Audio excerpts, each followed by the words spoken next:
20 में स्वागत आपका। मैं हूं योगेंद्र, आप देख रहे हैं खास खबर। और खास खबर में हम बात करेंगे ऑपरेशन सिंदूर की। ऑपरेशन सिंदूर मुझे लगता है कि पाकिस्तान जिस तरह से लगातार नापाक हरकतों की वजह से ही ये ऑपरेशन सिंदूर करना पड़ा और ये बदस्तूर जारी है।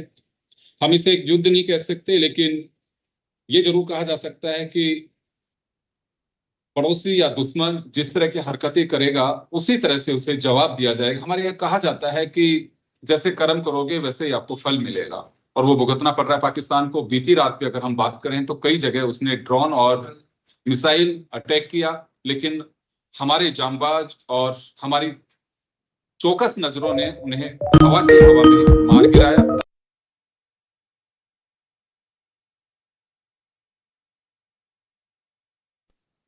अगर हम बात करें तो एक दिन पहले यानी कि गुरुवार को जल सेना ने भी अपना पूरा अदम्य साहस का परिचय दिया और उन्हें एक तरह से इस पे रखा हुआ था कि जरूरत पड़ेगी तभी, लेकिन कुछ लगता है कि इस तरह की स्थिति बनने के बाद ही ये तमाम एक्शन लेने पड़े। हमारे साथ रक्षा क्षेत्र के विशेषज्ञों की टीम है जो लगातार ऑपरेशन सिंदूर के साथ में जन टीवी का सहयोग किया उन्होंने, और अपने एक्सपर्ट व्यूज भी दिए।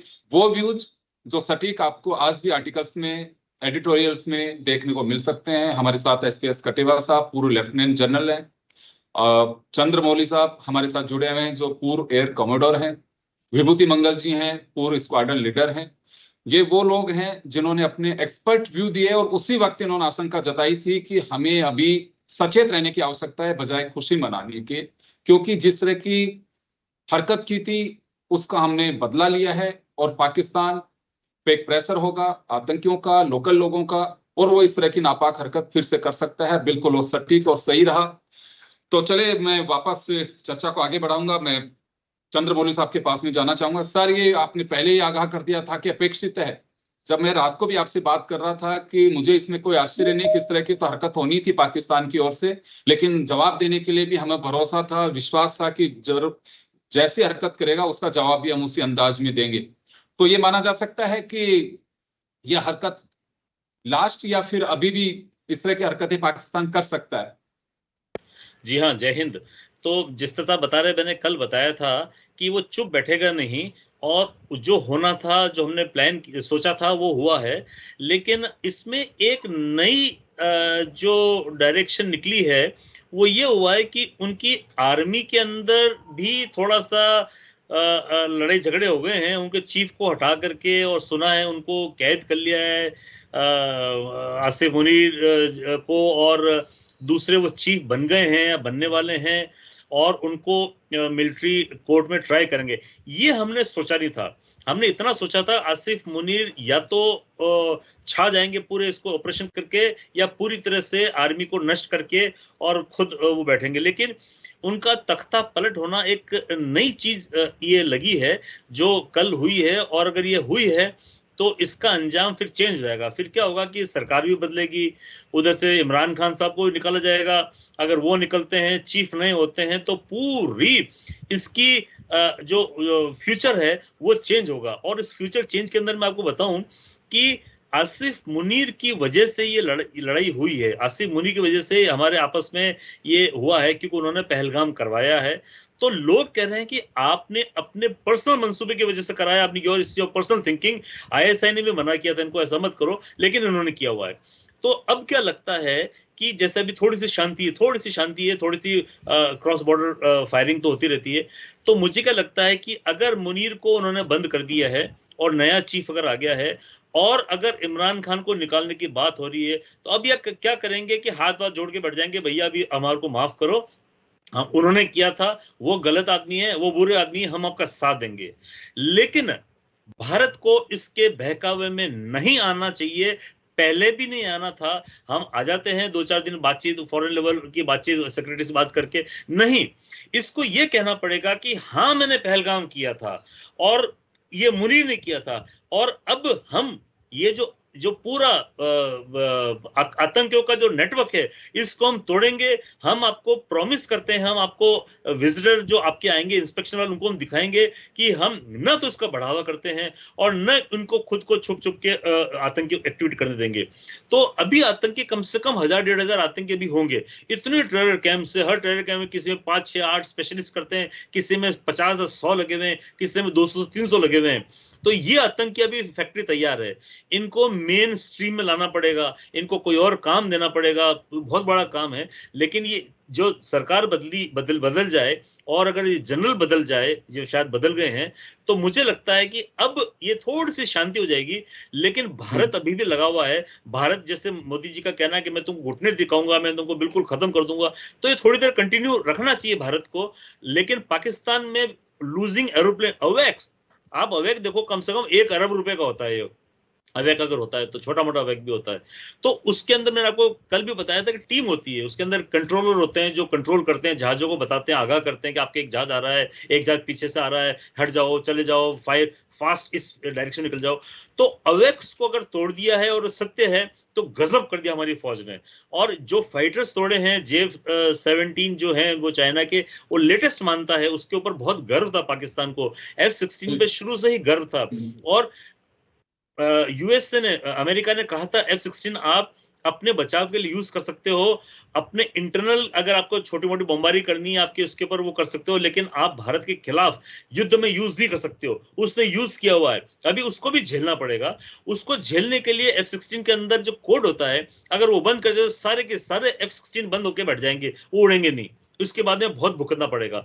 अगर अमेरिका ये कर रहा है तो भारत के लिए बहुत ही बड़ा अचीवमेंट होगा। तो आप समझ लोगे, कराची तोड़े नेवी ने, इधर आर्मी लगी हुई है, एयरफोर्स ने उधर से तोड़े हुए हैं, और अभी भी थोड़ी सी दिन में शांति है, कोई न्यूज में आ नहीं रहा है, रात को फिर से वो होगा। लेकिन मुझे लगता है कि अब इनकी कमर टूट रही है, और ये चेंज ऑफ आर्मी चीफ से ये अभी धीरे से बोलेंगे, भैया थोड़ा माफ कर दो, उन्होंने किया था, हम तो गुडी गुडी बॉयज हैं, हमने अपनी नहीं किया था। और फिर भारत को प्रॉमिस लेना पड़ेगा, दिखाना पड़ेगा, इंस्पेक्शन टीम भेजनी पड़ेगी।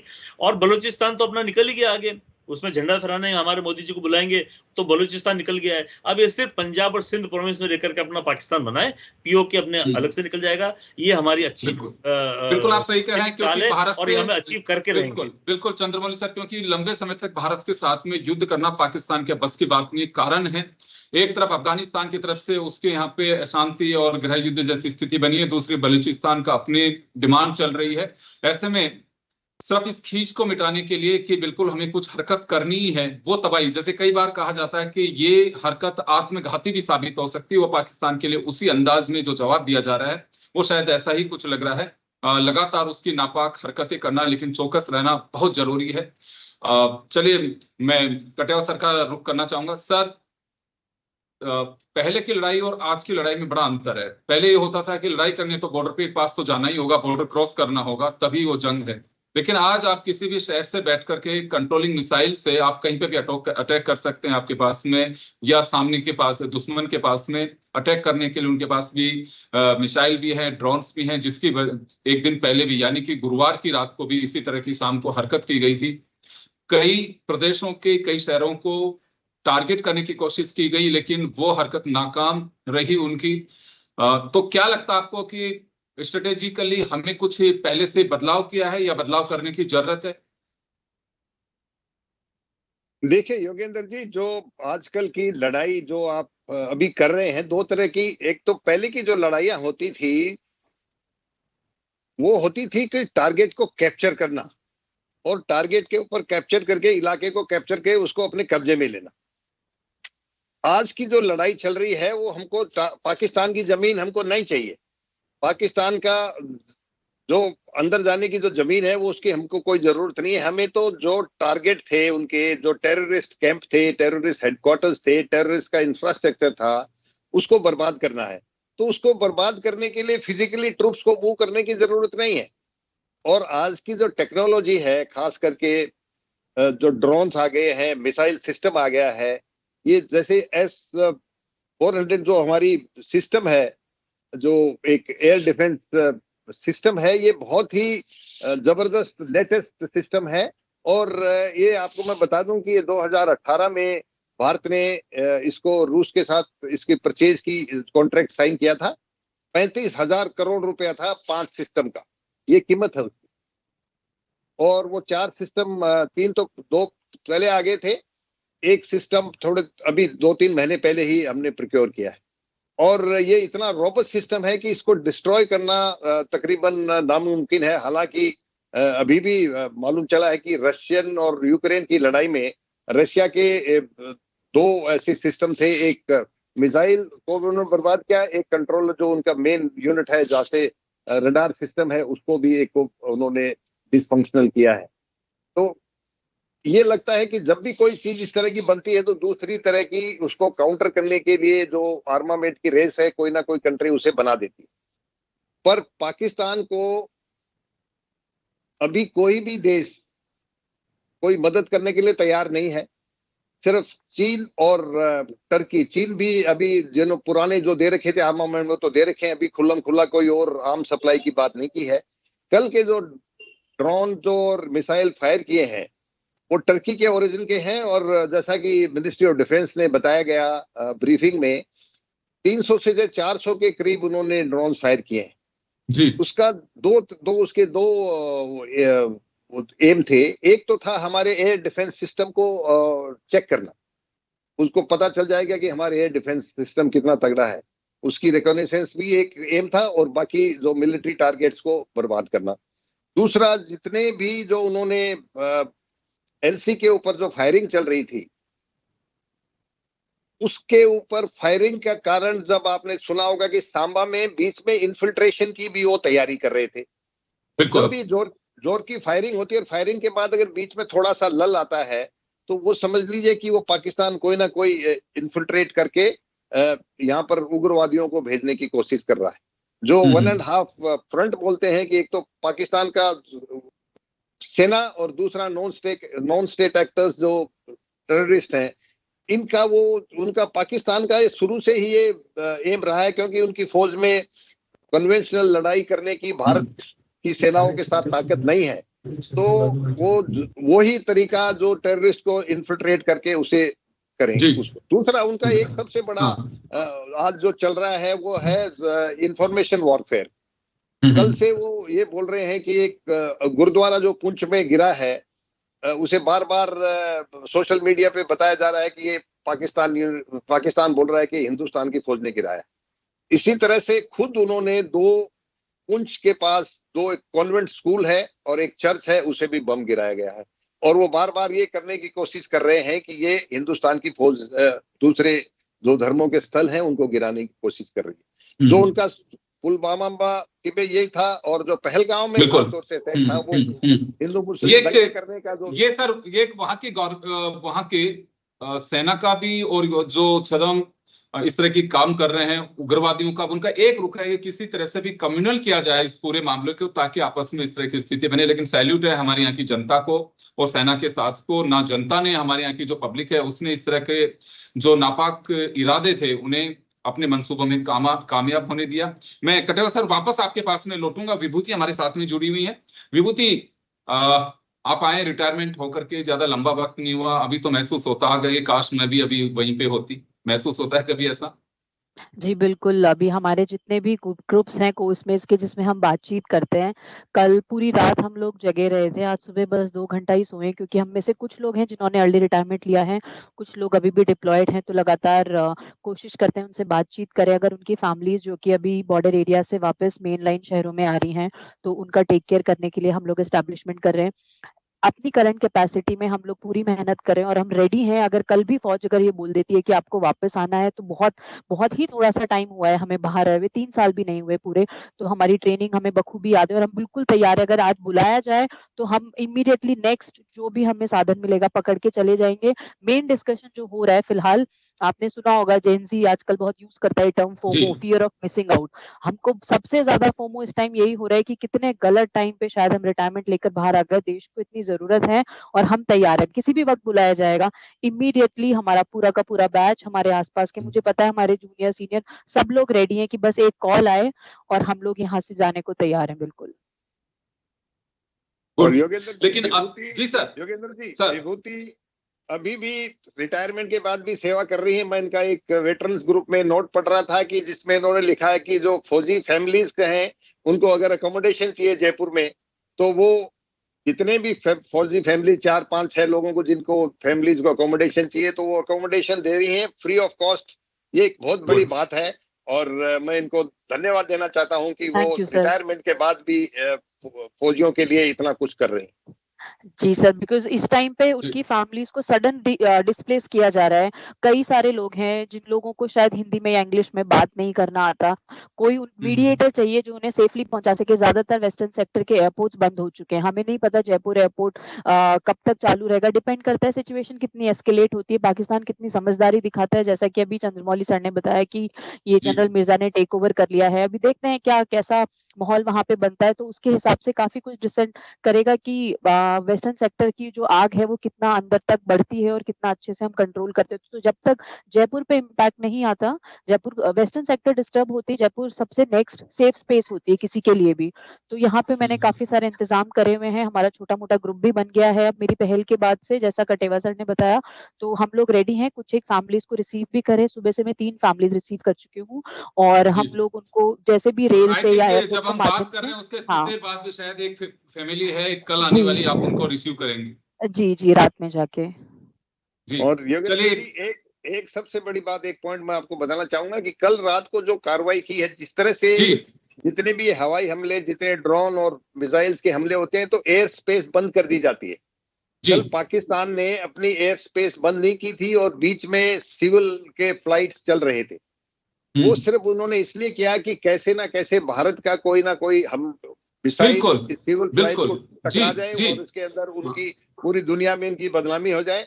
और वो एक बहुत बड़ा उनका प्रोपेगेंडा था और एक इस तरह का था जो लड़ाई में कभी इस्तेमाल नहीं किया जाता। सिविलियंस के आड़ में ये काम कभी करा नहीं जाता। बिल्कुल सर, जानबूझ के उन्होंने अपने नोटम को डिस्टर्ब किया और उस पर्टिकुलर एयर स्पेस में जारी नहीं किया गया। उन्हें मालूम था कि यहाँ से हवाई हमले होने की आशंका है। ये तो अब हम शुक्र मनाते हैं ऊपर वाले का कि किसी सिविलियन को चोट नहीं पहुंची। बिल्कुल, उनका मकसद भी यही था कि किसी भी तरह के कोई इस तरह की, देखिए कितना एक गिरा हुआ स्तर किसी का हो सकता है कि अपने इंसानों की बलि लेना, इस तरह की हरकत करके उनको एक ढाल बना करके और पूरे विश्व के सामने एक इस तरह की स्थिति पैदा करना कि देखिए भारत ने निहत्थे लोगों पे भी हमला किया, लेकिन बहुत ही सूझबूझ के साथ। और उसके हर हरकत का मुझे लगता है कि मालूम है हिंदुस्तान को कि क्या कुछ पाकिस्तान किस स्तर तक गिर सकता है, मालूम इस बात का है। तो विभूति, मैं आगे आपके पास में आना चाहूंगा और अभी जो आपके कोलिग्स से भी बात होती है कि एक बहुत बड़ा एक काम आप लोग कर रहे हैं कि चलिए किसी को भी को आवश्यकता उनकी एक हेल्प कर रहे हैं, ये भी एक बड़ा सहयोग है। जब ऐसी सिचुएशन या ऑपरेशन या युद्ध की स्थिति बनती है, तब चंद्रमौली साहब उस समय भी बात कर रहे थे जब कह रहे थे कि कुछ अभी ऐसी चीज है कि वहां पे अगर लोग लड़ाई भी लड़ रहे हैं तो पीछे भी बहुत सारा काम होता है, अगर उसमें भी कोई मदद करता है तो वो भी एक तरह से युद्ध में सहयोग करने जैसे ही होता है। मैं आपके पास में आना चाहूंगा, अभी जो सिस्टम और जिस तरह की चीजें चल रही हैं, क्या कुछ है अभी? जैसे आज भी विक्रम मिस्त्री जो हमारे एक्सटर्नल अफेयर्स सेक्रेटरी हैं, उन्होंने कहा कि कई तरह के ड्रोन्स और ये आप जो ट्रेनिंग का पार्ट रही हैं, आप जब बालाकोट की वो बनी थी तो आपकी स्क्वाड्रन जो था उसको भी स्पेयर में रखा गया था। क्या कुछ सजग रहने की आवश्यकता है अभी और किस तरह की चीजें हमें सावधानी बरतने की आवश्यकता है अभी? देखिए, इस टाइम पे स्पेशली टूरिस्ट के लिए गाइडलाइंस जारी कर दी गई है।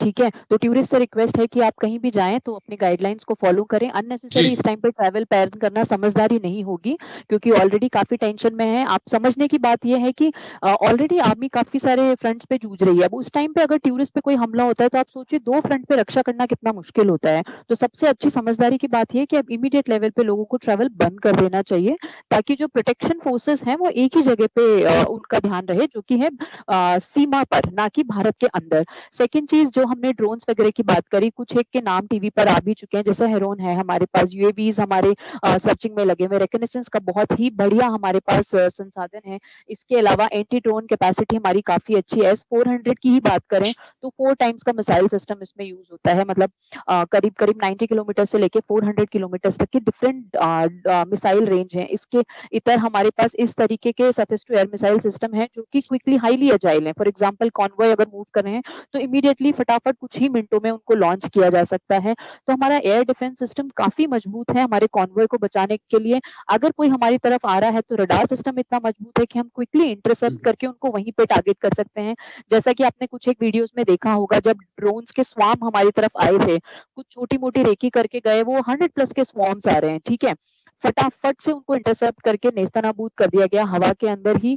तो काफी अच्छी टेक्नोलॉजी वाइज भारतीय नागरिक अगर कोई सुन रहे हैं तो उनको बिल्कुल डरने की जरूरत नहीं है। इंडियन एयरफोर्स बहुत ही एडवांस टेक्नोलॉजी है, 4.5 जेन से लेके लेटेस्ट मिसाइल वेपन से लेके anti drone aircraft, drone technology, radar systems, missile system, everything. Plus जो शेलिंग हो रही है उसको भी कंट्रोल करने के लिए लगातार एफर्ट्स लग रहे हैं। हमारे पास एवेक्स बहुत ही बेहतरीन सिस्टम है, इलेक्ट्रॉनिक इंटेलिजेंस हमारा बहुत अच्छे से काम कर रहा है। इसके अलावा जो एयरबोर्न अर्ली वार्निंग सिस्टम होता है AEW, वो भी डिप्लॉयड है। तो मुझे लगता है टेक्नोलॉजी वाइज और सबसे इंपॉर्टेंट आर्मी, नेवी, एयरफोर्स मिलकर इतना अच्छे से integrated command and control system run कर रहे हैं कि बिल्कुल डरने की जरूरत नहीं है। बस ये जो, जैसे कि अभी एक कहानी आपको पता चली, कटेवा सर ने बताई कि मैंने इनिशिएट किया कि जो वेस्टर्न सेक्टर से फैमिली डिस्प्लेस हो रही है, हम लोग उनको हेल्प कर रहे हैं, ठीक है।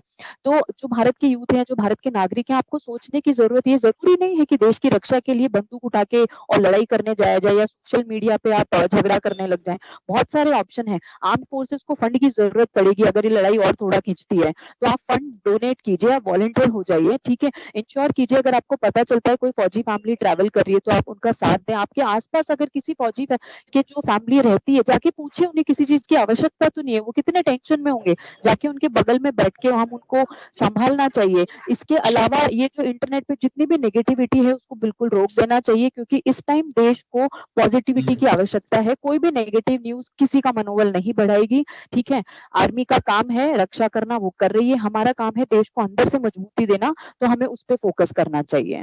तो बहुत ईजी सा ये फंडा है जिसको अगर हम संभाल के रखेंगे तो मुझे लगता है इंडिया इंटरनली और एक्सटर्नल लेवल पे बिल्कुल स्ट्रांग निकल कर आएगा। और ये तो पाकिस्तान की बेवकूफी है जो अब जैसे कि चंद्रमौली सर ने बोला, हाई चांसेस है वो बोलेंगे कि सॉरी हमसे तो गलती हो गई। जैसे नवाज शरीफ ने ये अपना मुशर्रफ साहब को तख्ता पलट किया था 1999 में, सेम सी कोई स्टोरी बना के लेकर आएंगे ये और फिर बोलेंगे कि माफ कर दो, गड़बड़ हो गई। बट आई थिंक इस टाइम आर्या पार का डिसीजन ले लेना चाहिए। ये जो चुटर मुटर बार बार छोटी छोटी लड़ाइयां होती रहती हैं, ये दोनों ही देश के नागरिकों को नुकसान पहुंचाती हैं और इकोनॉमी करीब 8-10 साल पीछे चली जाती है, चाहे एक छोटा सा ही वॉर ना हो।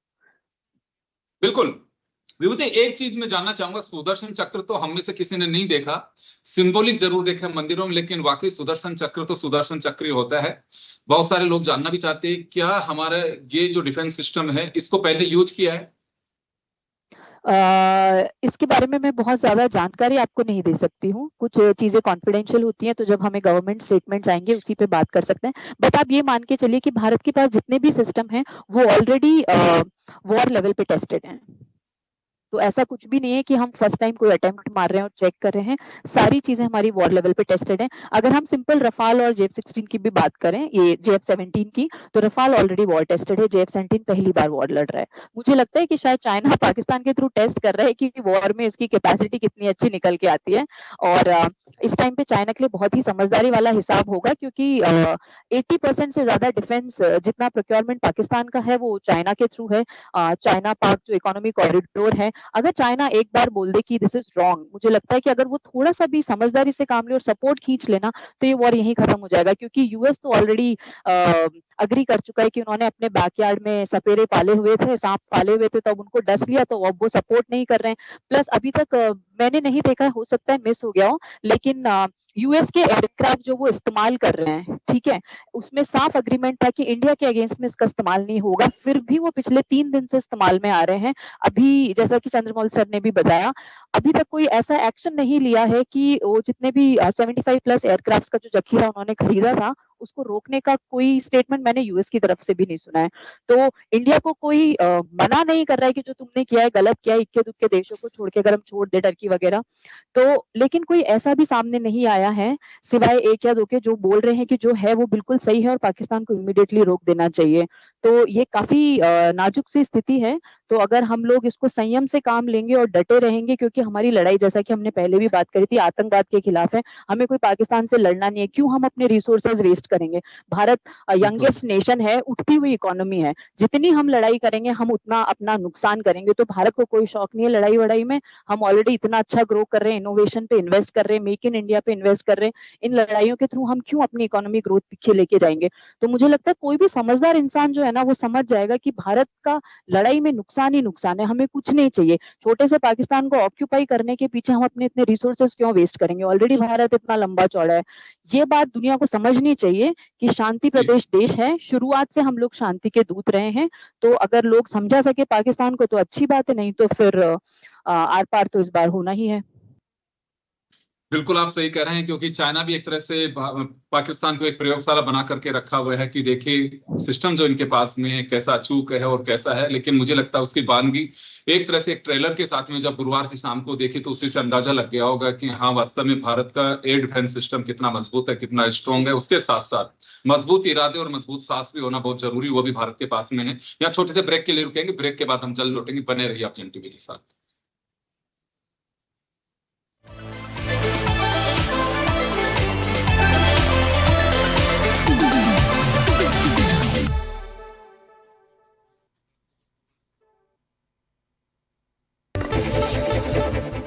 ब्रेक के बाद एक बार फिर आपका स्वागत है। आप देख रहे हैं खास खबर, और खास खबर में हम बात कर रहे हैं ऑपरेशन सिंदूर की। लगातार हमारे एक्सपर्टीज जो है, डिफेंस के एक्सपर्ट, वो हमारे साथ में बने हुए हैं। तमाम आपकी जिज्ञासा में या जो सवाल आपके जहन में चल रहे हैं उनके जवाब बड़ी बारीकी के साथ में दे रहे हैं। मैं वापस से चंद्रमौली सर का रुख करना चाहूंगा। सर, आपने तमाम जो चीजें वही अब तक जो बताई हैं ऑपरेशन सिंदूर के साथ में, जो अभी तक सटीक जा रही हैं। और कटेवा साहब को हमने जिस दिन ये हुआ था उसके दिन सुबह में जब बातचीत की थी, तब वो भी उन्होंने कहा था कि देखिए ये बिल्कुल हमने बदला लिया है, लेकिन हमें और सजग रहने की आवश्यकता है, क्योंकि हम जानते हैं कि वो किस तरह से बदमाशियां कर सकता है, करतूत कर सकता है। वाकई की अभी भी आपको डाउट है कि जैसे हमारा रिसर्च चल रहा था उसमें क्योंकि काफी तबाही हुई है पाकिस्तान के अंदर, वहां पे पब्लिक के जो सेंटिमेंट्स है वो राष्ट्रहित में है, लेकिन शांति के लिए।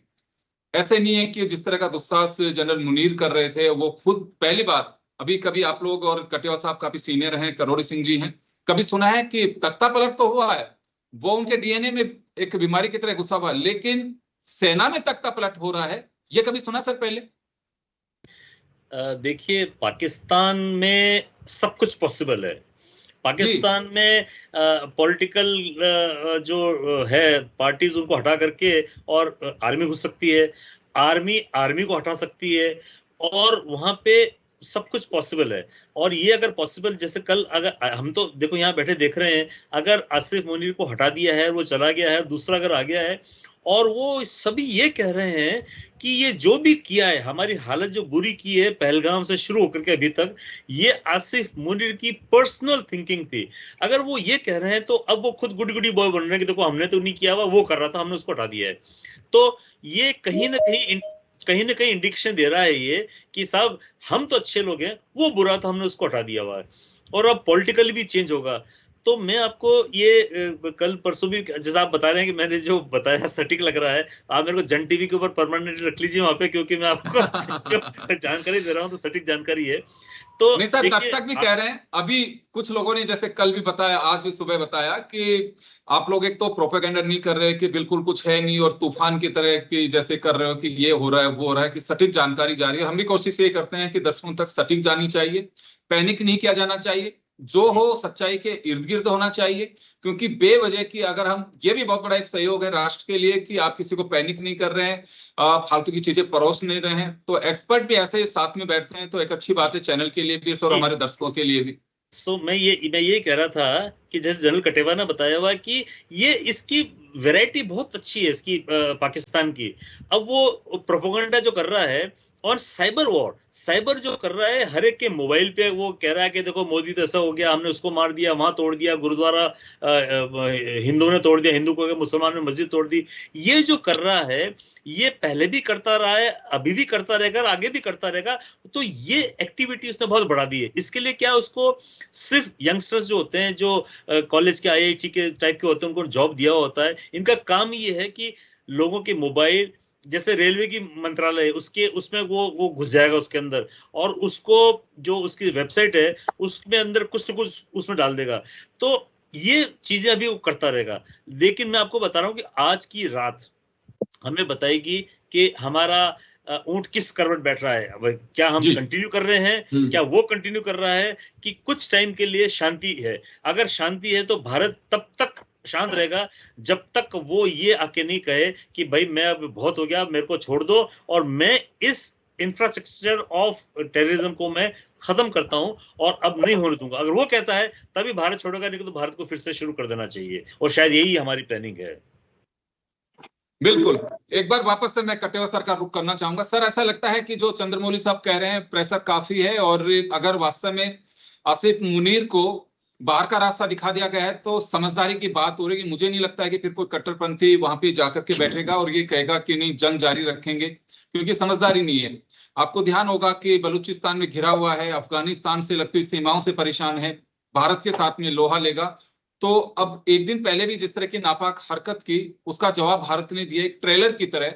अब आपको लगता है कि आगे बढ़ेगा? हाँ, लेकिन पहले भी आप लोगों ने इस बात का क्लू दिया है कि वो ऐसे जल्दी से मानने वाला नहीं है। देखिए योगेंद्र जी का मेरा मत ये है कि इस तरह ये जो मुनीर को हटाने का जो सोशल मीडिया पे चल रहा है जी, कितनी सच्चाई है इस बात का मुझे अभी कोई पुष्टि नहीं हो पाई है सर। जब तक हम चर्चा कर रहे हैं उस दौरान भी पुष्टि नहीं हुई है इसकी। देखिए मैं आपको बताऊं योगेंद्र जी, पाकिस्तान की आर्मी है, वो पाकिस्तान की आर्मी पूरे के पूरे पाकिस्तान को कंट्रोल करती है। और उससे लड़ाई के 2-4 दिन पहले ही उस मुनीर ने ISI के जो मुखिया हैं उन्हें नेशनल NSA बनाया है प्राइम मिनिस्टर का। और दूसरी बात यह है कि पूरी की पूरी पाकिस्तान की आप हिस्ट्री देख लीजिए, सिविल गवर्नमेंट कभी भी 5 साल के लिए सर्वाइव नहीं किया, कोई भी गवर्नमेंट। हर एक गवर्नमेंट जो इलेक्शन के बाद या तो उसका प्रधानमंत्री जो बना होता है या तो वो जेल में जाता है या उसे फांसी तोड़ देते हैं, पर 5 साल तक किसी भी सरकार ने, सिविल गवर्नमेंट ने वहां 5 साल तक अपना टेन्योर पूरा नहीं किया। दूसरी बात, पाकिस्तान का जो आर्मी चीफ है उसको अगर हटाया जाता है तो ऑफिशियल कंफर्मेशन कोई ना कोई अमेरिका, इंडिया, पाकिस्तान सब में से कोई ना कोई जरूर देता। जैसे उनकी मीडिया काम कर रही है, सोशल मीडिया, कोई एंटी पाकिस्तान सोशल मीडिया भी काम कर रही है। तो मुझे नहीं लगता कि ऐसी हालात आई होगी कि उसे पकड़ करके कैद में डाल दिया।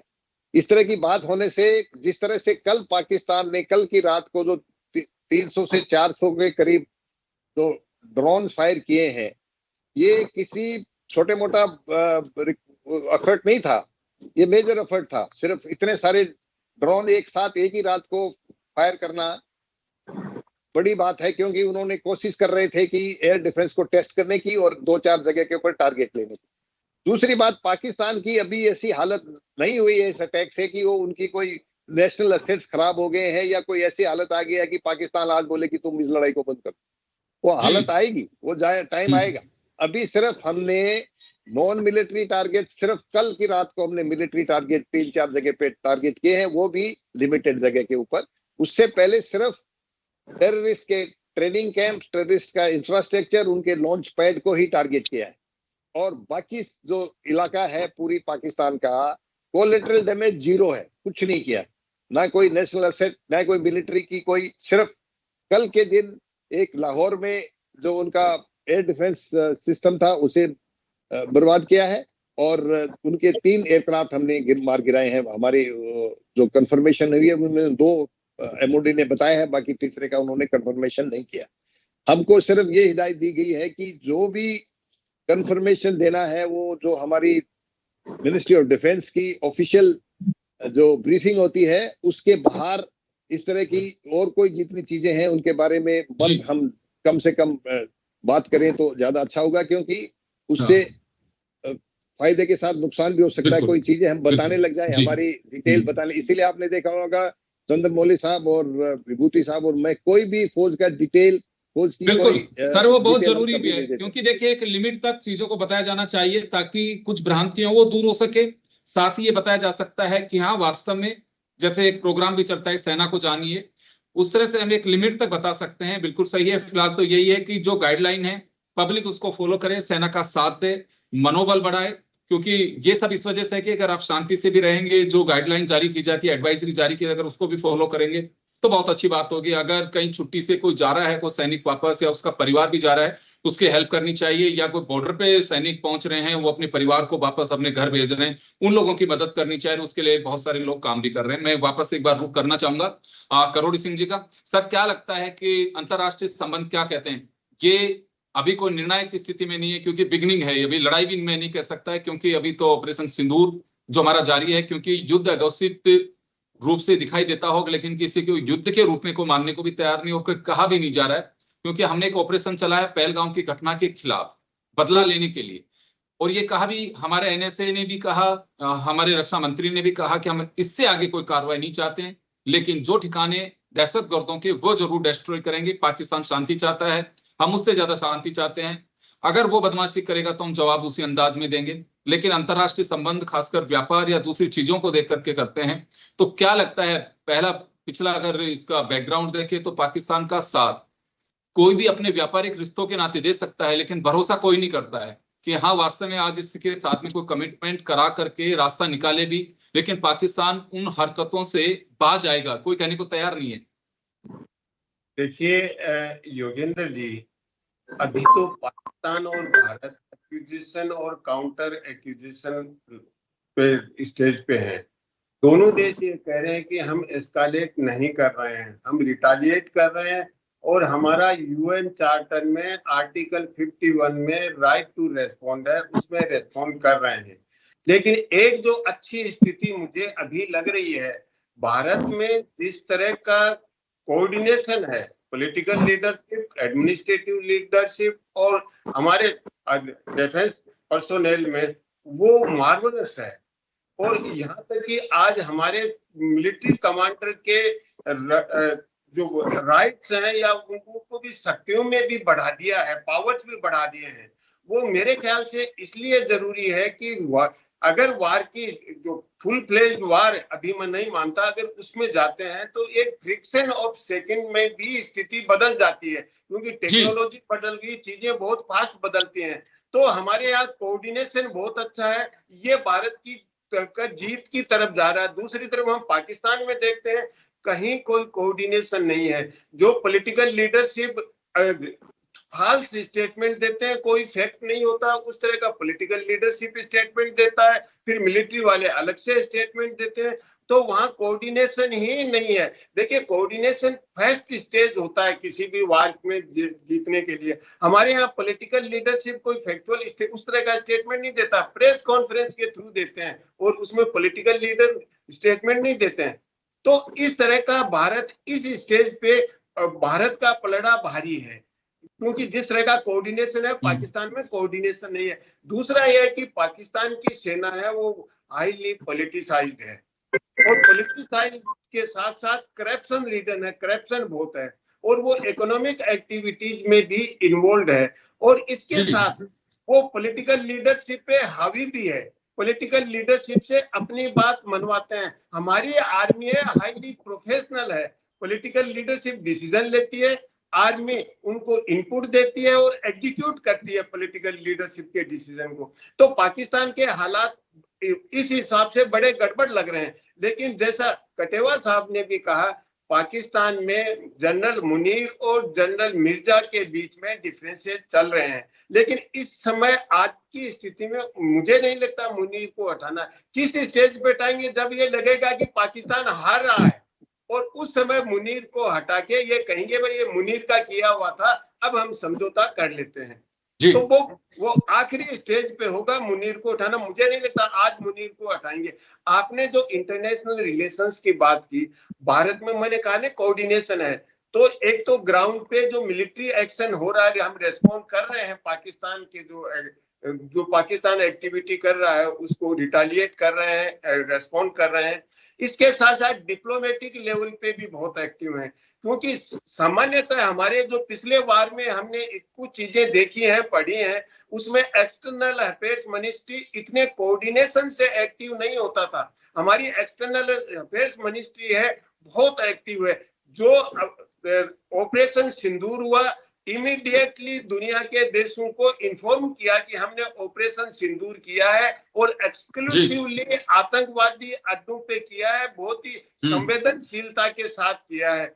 और वही नहीं, यूएन सिक्योरिटी काउंसिल के पाकिस्तान को छोड़ के जो 14 मेंबर है उनको भी इन्फॉर्म किया कि हम किसी रूप में पाकिस्तान के मिलिट्री इंस्टॉलमेंट्स को, सिविलियन को टारगेट नहीं करें, नहीं कर रहे, बिल्कुल को टारगेट भी नहीं किया। तो डिप्लोमेटिक लेवल पे जो प्रयास हो रहा है, लेकिन अमेरिका इस समय इंटरेस्ट नहीं लेता है। अमेरिका कहता है ये भारत और पाकिस्तान का दोनों का मामला है, हमारा कोई कंसर्न नहीं है। वो अमेरिका का अपना इंटरेस्ट है, क्यों ऑलरेडी वो कई बार में फंसा हुआ है। और दूसरा, ट्रेडिशनली पाकिस्तान और अमेरिका दोनों मिलके यूएसएसआर के टाइम आतंकवाद को प्रमोट करते रहे हैं। कि तालिबान है अमेरिका और पाकिस्तान का मिलकर तैयार किया हुआ है। आज जो टीटीपी पाकिस्तान के लिए सरदर्द बनी हुई है वो अमेरिका और पाकिस्तान ने मिलकर तैयार की थी। तो अमेरिका एक इक्वी डिस्टेंस पे रखना चाहता है दोनों देशों को। अमेरिका रुचि नहीं ले रहा है, चीन भी ज्यादा रुचि नहीं ले रहा है। सऊदी अरब और ईरान दोनों के विदेश मंत्री, सऊदी अरब का जूनियर मिनिस्टर और ईरान का विदेश मंत्री दोनों कल दिल्ली में थे। और यहाँ से सऊदी अरब का जूनियर मिनिस्टर आज पाकिस्तान गया है। और जो ईरान के विदेश मंत्री थे वो पहले पाकिस्तान गए 5 तारीख को और फिर वापस ईरान जाने के यहाँ आए। तो ईरान के विदेश मंत्री ने ये कहा कि देखिए हम गुड ऑफिसेज रखते हैं, मध्यस्थता तो भारत एक्सेप्ट नहीं करता है, किसी की भी करेगा नहीं, ये भारत की कंसिस्टेंट पॉलिसी है। तो उन्होंने कहा गुड ऑफिसेज है और पाकिस्तान और इंडिया हमारे ब्रदरली नेबर है। ब्रदरली वर्ड यूज किया कि भाईपा है हमारा इनके साथ, तो हम नहीं चाहते कि दोनों लड़े। तो सऊदी अरब जो कि पाकिस्तान के नजदीक है, ईरान और पाकिस्तान ने एक दूसरे पे स्ट्राइक भी किया, लेकिन ईरान पाकिस्तान से भी दोस्ती रखता है, भारत से भी रखता है। तो ऐसे देश हैं वो भी प्रयास कर रहे हैं। चीन ज्यादा रुचि नहीं ले रहा है, चीन के अपने रीजन, चीन केवल इतना है उनका इन्वेस्टमेंट है, उसको प्रोटेक्ट करना है और स्ट्रेटेजिक पार्टनरशिप है। तो जो चीन ने हथियार दे रखे हैं उनके सपोर्ट के लिए जो चीजें चाहिए वो पाकिस्तान को देगा। तो कई बार न्यूज चैनल पे हमारे डिफेंस वाले साथी कहते हैं इंडिया को 2 फ्रंट वार लड़ना पड़ेगा, चाइना लड़ेगा। मुझे नहीं लगता चाइना किसी भी रूप में बिल्कुल आप सही कह रहे हैं, क्योंकि चाइना उसी समझदारी की तरह काम ले रहा है। अभी तक भी उसका कोई ऐसा स्टेटमेंट नहीं है। सोशल मीडिया पे पहले चलाया गया था, शी जिनपिंग ने कहा था कि हमें रिश्ते तो निभाने ही होंगे पाकिस्तान के साथ में, लेकिन अभी जो पाकिस्तान की हरकत है पहलगांव से लेके आज तक कभी अप्रिशिएट नहीं किया, ना ही ये कहा कि मैं दीवार की तरह उसके साथ में रहूंगा, ना ईरान उस तरह से साथ दे रहा है। ईरान पहल कर सकता है कि वो इस झगड़े को निपटाने की कोशिश करे, युद्ध के हालात ना बने, ये कोशिश ईरान कर सकता है। और अब मुझे लगता है कि जब हम चर्चा कर रहे हैं उस दरमियान दिल्ली में बैठकों के दौर चल रहे हैं, लेकिन एलओसी के पार एक बार फिर फायरिंग शुरू हो चुकी है। मैं प्रमोद वशिष्ठ साहब का रुख करना चाहूंगा। प्रमोद जी, क्या लगता है, दिल्ली में बैठकों के दौर है लेकिन पाकिस्तान माफ करिएगा शाम होते अपनी हरकत शुरू कर देता है, तो क्या कहना है इस पे? तो निश्चित रूप से योगेंद्र जी, अभी जो विदेश मंत्रालय कॉन्फ्रेंस हुई बड़ी ही सटीक और एकदम स्वच्छ तरीके से मिश्री जी ने सारा देश को समझाया पूरी तरह से कि पाकिस्तान जो है ये अजीब हरकतें जो कर रहा है कि कॉरिडोर पर वहां पर जो हमला किया है, गुरुद्वारे पर पाकिस्तान भारत ने हमला कराया है, तो ये क्या इंटरनल हमारे देश के अंदर ऐसी स्ट्रेटेजी कर रहा है कि जो जातिगत या कोई समुदाय है वो भड़क के विरोध में खड़े हों, ऐसी स्थिति। लेकिन उन्होंने इसको पूरी तरह साफ कर दिया और उन्होंने कहा कि हम नहीं, पुंछ में गुरुद्वारे को पाकिस्तान ने ही जो ध्वस्त किया, जिसमें रागी और 6-8 जो मारे गए, उस सारी स्थिति है। बैठकों का दौर तो यहाँ पूरी तरह पता ही है, लेकिन मीडिया भी बड़ा ध्यान से और बड़ी ही संयम बरत रही है। कोई इतनी टीआरपी के चक्कर में मीडिया नहीं है। इस बार देखा है कि बहुत कम चैनल कुछ इस तरह से कर रहे होंगे और सोशल मीडिया भी पूरी तरह नियंत्रण में है। तो फालतू अफवाहों इस तरह की चीजों से बहुत ज्यादा बचा जा रहा है, इसमें कोई दो राय नहीं है निश्चित रूप से। और जहां तक आप एलओसी की जो बात कर रहे हैं, तो ये तो पंजाब साइड से एक तरह से बड़ा थोड़ा सा तनाव है। हालांकि लोग डरे नहीं है। अभी चंडीगढ़ और अंबाला में मतलब आपातकाल जैसी स्थिति है पूरी तरह। 7 बजे वहाँ पूरी बाजार बंद करने का और सब तरह की हो, क्योंकि अंबाला और चंडीगढ़ को टारगेट करने की जो खबरें आई हैं कि यहाँ शायद कोई स्थिति बिगड़ सकती है। तो यहाँ चंडीगढ़ में तो ये तक किया है कि कल प्रशासन ने युवाओं को बुलाया है वहाँ एक थिएटर में कि जो कोई सेवा देना चाहे देश में तो हम वॉलंटियर के रूप में उनको नियुक्त करेंगे। हालांकि कोई लोग डरे नहीं है, इसमें मैं आपको स्पष्ट कर दूं, कोई भय डर कुछ नहीं है। और इस बार हर कोई बच्चा हर कोई तैयार है, हर किसी की भुजाएं फटक रही हैं। इस बार जो होगा देखा जाएगा। इस बार तो पूरी तरह से मोदी जी को आप सही कह रहे हैं। देखिए ये बात बिल्कुल सही है कि कल कुछ लोगों से बात हो रही थी कि पता चला कि जैसलमेर के रामगढ़ की तरफ कुछ ड्रोन्स और मिसाइल दागी गई है जिन्हें डिस्ट्रॉय कर दिया गया हवा में। कुछ लोगों से जब बात हुई, हमारे संवाददाता ने गडरा में बात की तो उन्होंने कहा कि किस बात का डर है, कोई डर नहीं है, हम सेना के साथ में यहाँ खड़े हुए हैं, उन्हें हर तरह की मदद करने को तैयार है। वो कहेंगे कि हथियार को पकड़ के बॉर्डर पे चले, हम वहां भी जाने को तैयार हैं, उनके लिए राशन मुहैया करा सकते हैं। तो तमाम जो स्थिति है उससे निपटने के लिए आज भी बॉर्डर के आसपास के लोग उनके साथ में तैयार हैं। मैं चंद्रमौली साहब का रुख करना चाहूंगा। सर, क्या है वजह कि इवनिंग होते ही जैसे दीपक बत्ती का समय होता है, LOC पर पाकिस्तान गोलाबारी शुरू कर देता है? नहीं, वो शुरू नहीं कर देता है, क्योंकि रात के समय में ये जितने भी काम होते हैं, लड़ाई झगड़ा और ऐसे गलत करें तो चोरी चकारी, सब रात को होती है। इससे क्या होता है कि जो हथियार जो चलाने वाले हैं उसमें शोल्डर फायर्ड मिसाइल भी होते हैं, शोल्डर फायर्ड, तो उससे दिन में तो दिखता है, रात में दिखता नहीं है। तो एक्टिविटी दिन में ज्यादा होती है, रात में एक्टिविटी कम हो जाती है और सारा काम इलेक्ट्रॉनिकली होता है। यानी कि जीपीएस लेकर के अपने चलते हैं, सैटेलाइट से कंट्रोलिंग होती है, उनके अंदर प्लानिंग होती है, प्रोग्रामिंग होती है। उस तरह से मिनिशंस जो मिसाइल वगैरह होते हैं वो जाते हैं, उनको दिन रात से कोई फर्क पड़ता नहीं है। तो जो भी एक्टिविटी होती है अच्छी या बुरी, वो शाम को की जाएगी, खास तौर से बुरी। और युद्ध हमेशा ही रात को मिडनाइट के आसपास अगर अटैक किया जाता है हवाई जहाज का तो मिडनाइट में होता है। इसीलिए हम ब्लैकआउट करते हैं।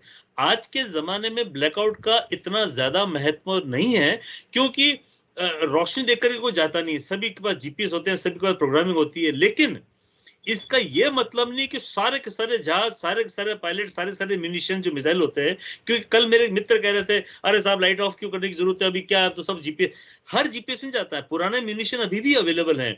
तो जैसे जैसे वॉर चलेगा, ये मिनिशन जो नए नए खरीदे हुए हैं ये खत्म हो जाएंगे, ये कंज्यूम हो जाएंगे। उसके बाद क्या करेगा? वही कन्वेंशनल बॉम्ब है, वही लोगों को आना पड़ेगा। जैसे कटेवार से बता रहे थे, पहले जाते थे अंदर, तो वो जाना पड़ेगा अंदर। तो आग, रोशनी जो है उसको बंद रखना ही पड़ेगा, ताकि उनको ये, पहले आप देखो 71 की लड़ाई में एक रनवे को लाइट बंद करके रखी हुई थी और एक एडिशनल रनवे बना के रखा था, सेम डायरेक्शन का, सेम साइज का, जिसके अंदर चिमनियां होती है, हमारे गूजनेक कहते हैं उसको, जो रात को ना जो लाइटें नहीं होती, चली जाए लाइट तो गूजनेक होते हैं, वो कैरोसिन से जलते रहते हैं। तो गूजनेक लगा के फुल स्ट्रेंथ रनवे बना के रखा हुआ था, ताकि दुश्मन, अरे रनवे तो वो वहां पे, तो वहां चला जाए। और हमारा रनवे जो था वो तभी लाइट ऑन होती थी जब कोई जहाज लैंडिंग करने के लिए आ रहा है या टेक ऑफ के लिए जाता था, फिर रनवे की लाइट बंद कर देते थे और वो लाइट जलती रहती थी डुप्लीकेट रनवे की। तो मैं आपको कह रहा हूं कि ब्लैकआउट का भी महत्व ये है कि ब्लैकआउट तो करना पड़ेगा। कोई न कोई जहाज, कोई न कोई इस तरह की चीज वहां पे आती है जो फुल्ली इलेक्ट्रॉनिक होती है, उसको सहारा मिलता है। तो आप जैसे बता रहे हो, शाम हुई, आज की शाम मैं बता रहा हूं आपको, आज की शाम बताएगी हमारे को कि भारत का रुख क्या है और पाकिस्तान का रुख क्या है, कौन क्या कर रहा है, या हम दोनों चुप बैठे हुए हैं। तो क्यों है ये लल पीरियड है, इसके अंदर गतिविधि बढ़ जाती है। जैसे कटेवा साहब बता रहे थे कि साइबर अटैक है, लोगों को अंदर घुसा देना है, ये स्लीपर सेल करना है, ये उस शांत पीरियड में अपनी एक्टिविटी वो बढ़ा देता है। अगर अटैक होता है, लेट से पाकिस्तान फिर से हमको भेजता है ड्रोन्स या उनकी मिसाइल, क्योंकि उसके पास भी काफी कैपेबल मिसाइल है, वो कुछ शांत नहीं है। उसके बाद 300 किलोमीटर के, 500 किलोमीटर के, 1000, 2000, 2500 किलो सभी मिसाइल है जैसे हमारे पास में है।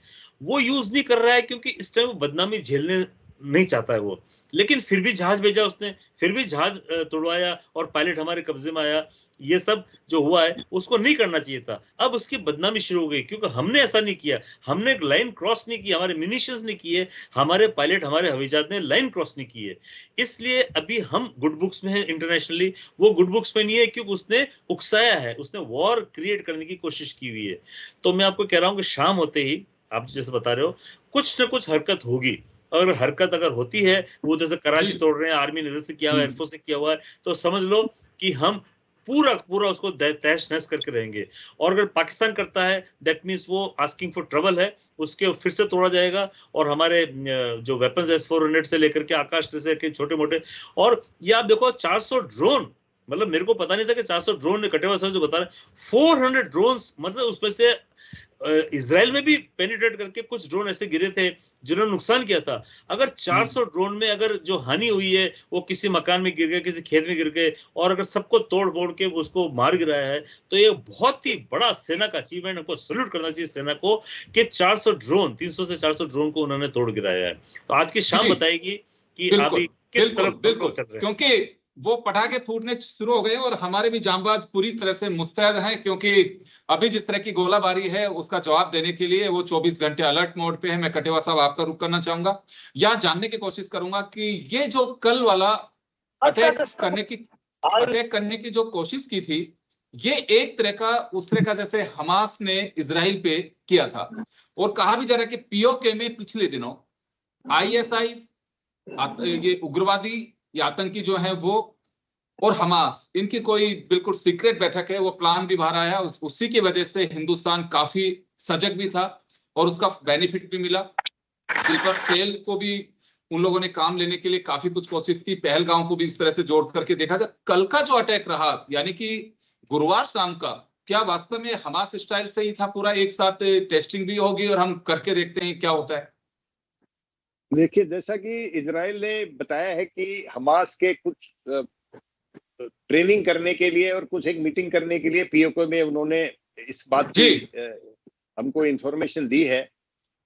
और आपको ये बताऊं कि जो कल रात को जो उन्होंने किया है, उसके साथ साथ आपको जैसे कि बताया गया है कि सांबा में, हालांकि हमास ने तो बहुत लार्ज स्केल के ऊपर अंदर जाकर के कितने सारे उनके 2000 से ज्यादा लोग मार दिए और 200-250 कैप्चर करके लेके आ गए। और एक इजरायली इंटेलिजेंस जो कि पूरी दुनिया में उसका नाम था, उसके मुंह पे एक बहुत बड़ा तमाचा मारा। हालांकि इस तरह की हरकतें इजराइल फिर से कभी नहीं होने देगा। परंतु हमारा जो कल का जो था, उसमें आपने सुना होगा कि 7 उग्रवादी मार गिराए सांबा में। सांबा में 7 इंट्रूडर कोशिश कर रहे थे इन्फिल्ट्रेशन की। और इसी तरह से आज की ब्रीफिंग में भी बताया गया है कि उन्होंने कल 2-3 जगह पे इन्फिल्ट्रेशन करने की कोशिश की है।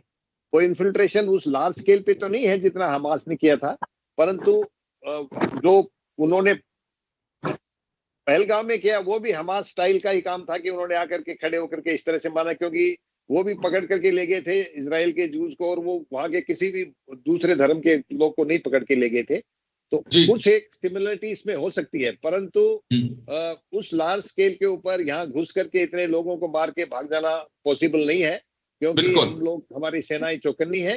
और जहां तक ये जो सिर्फ जो फील्ड एरियाज हैं, खास करके जो LOC है, LOC के ऊपर फायरिंग का जो मैकेनिज्म था, ये हमारा सीज फायर 8-10 साल से जो चल रहा था, उसमें कम फायरिंग हुई थी। उससे पहले फायरिंग होती रहती है जी। और रात को फायरिंग, जैसे चंद्रमौली साहब ने बताया कि बाकी कोई एयर एक्टिविटी होती नहीं है, तो उस फायरिंग के ड्राउनिंग करके उसके तरीके से कि ये आवाज चलती जा रही है। और कोई एक उनके इन्फिल्ट्रेशन के रूट्स हैं, उसके रूट्स के थ्रू वो 2-2, 4-4 आदमी को उधर घुसाने की कोशिश करता है। इसके अलावा क्योंकि हमने सर्जिकल स्ट्राइक की थी और उसको उनको ये भी डर लग रहा है कि जिस तरह से अभी एयर अटैक किए हैं टेररिस्ट कैंप्स के ऊपर, इसी तरह से surgical strike across the border जो उस तरह की रेड के तरीका भी हो सकता है। तो उसको काउंटर करने के लिए जो क्या होता है कि LMG और MMG जो वेपन होते हैं, उन्हें फिक्स लाइन पे लगा दिया जाता है शाम को। फिक्स लाइन का मतलब है जो लाइकली रूट है जहां से आना जाना हो सकता है, उस रूट के ऊपर वो फायर करते रहते हैं आपको। तो ये जी सर, मैं माफी चाहूंगा, मैं समय का अभाव में रोकना चाहूंगा क्योंकि हमारे साथ में हमारे एक्सपर्टीज जुड़े और उन्होंने तमाम चीजें बताई हैं। फिलहाल ये कहा जा सकता है कि बॉर्डर पे गोलाबारी पाकिस्तान ने फिर से शुरू की है, लेकिन हमारी सेना पूरी तरह से मुस्तैद है, राउंड द क्लॉक 24 आवर, तो वो उसी तरह से जवाब दे रही है। अब उसकी हर हरकत पे सेना नजर रखे हुए है। बॉर्डर एरियाज में अलर्ट जारी है, कई जगह पे बाजार बंद करा दिए गए हैं, लाइटें पूरी तरह से एक जो इमरजेंसी में होती है उसी तरह से ये एक वहां पे ब्लैकआउट के एडवाइजरी जारी की है। और सभी से अपेक्षा भी की जाती है जो एडवाइजरी देश हित में सरकारें जारी कर रही हैं उसको फॉलो करना चाहिए। वो बहुत बड़ा एक राष्ट्र में आपका सहयोग होगा। आप सभी का बहुत बहुत शुक्रिया। खास खबर में इतना ही, दीजिए इजाजत, नमस्कार।